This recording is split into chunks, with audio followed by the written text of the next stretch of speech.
أعوذ بالله من الشيطان الرجيم.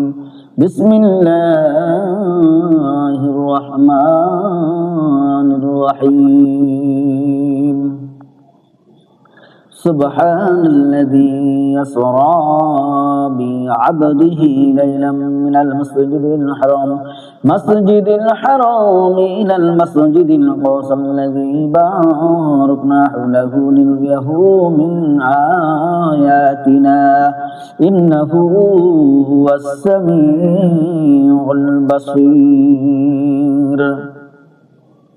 وآتينا موسى الكتاب وجعلناه هدى لبني إسرائيل ألا تتخذوا من دوني وكيلا ذرية من حملنا مع نوح إنه كان عبدا شكورا.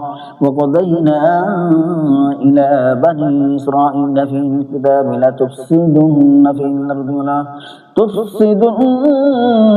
في الأرض مرتين ولتعلن علوا كبيرا.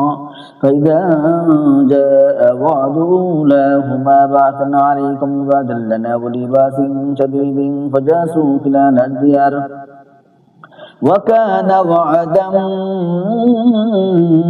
مفعولا. ثم رددنا لكم الكرة عليهم وأمددناكم بأموال وبنين وجعلناكم أكثر نفيرا.